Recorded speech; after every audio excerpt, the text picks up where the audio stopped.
خیلی از مفاهیم زیاده گاهی وقتا دیدی از دوستا مرا ملامت میکنن که چرا مثلا در بعض از مسائل تو جدیتر و قاطعتر گپ میزنی و بعضی مسائل را بسیار دنبال میکنی. هدف اساسی همیست که بنده مؤمن معیار تفکرش مفاهیم قرآنی باشه. به عنوان مثال گاهی وقتا یک دوستا مرا ملامت میکنن چرا ترکیه را زیاد بعد بیرا میگید. مشکل ما شخصا با ترکیه به عنوان یک کشور اسلامی که مردمش مسلمان است دشمنی نداریم.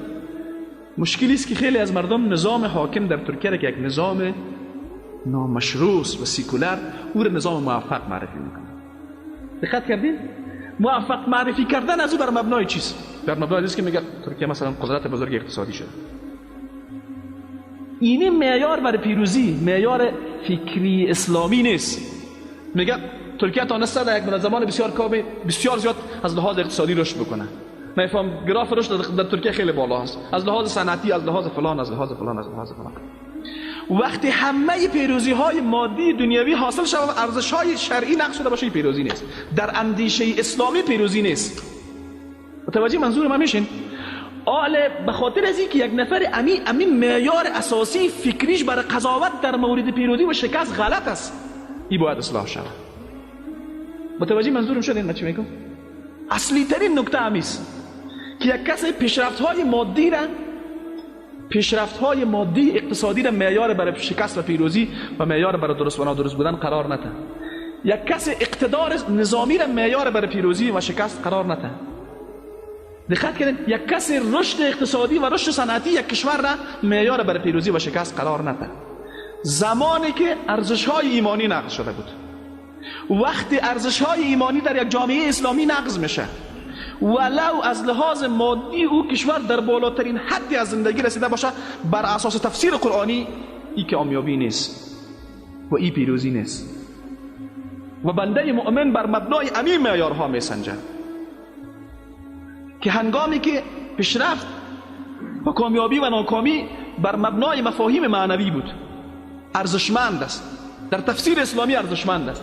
اگر با نقض ارزش‌های ایمانی همراه بود، ارزش نداره.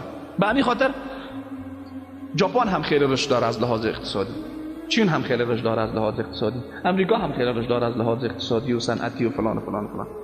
بنده مؤمن میتونه بگه اینا کشورهای کامیابن؟ میتونه بگه مسیری که در اونجا قرار داره یک مسیر موفقیت است؟ چرا نمیتونه؟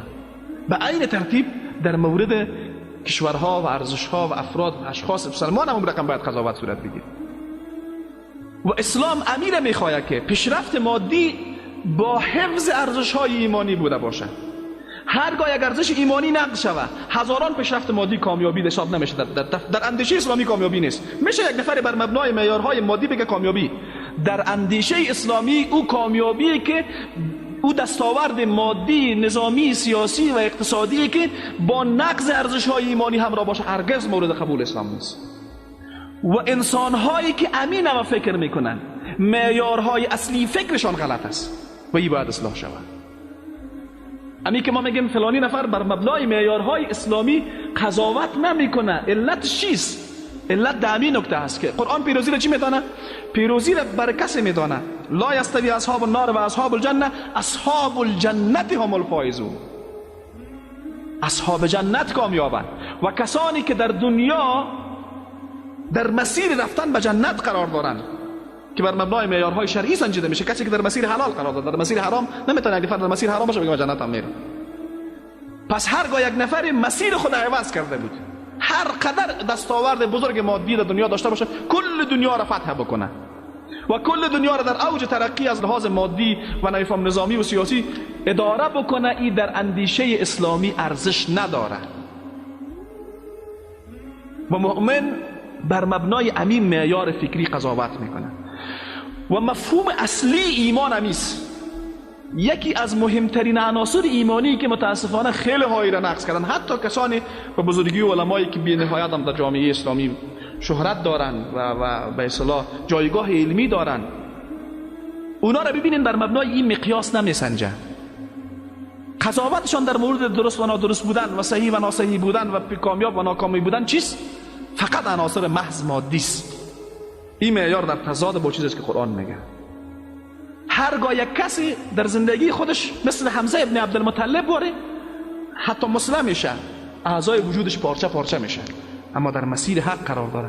این کامیاب است، این فائز است. اما اگر یک کس دیگه کل دنیا را اداره بکنه اما ارزش های ایمانی را نقض کرده باشه، در اندیشه اسلامی کامیابی نیست.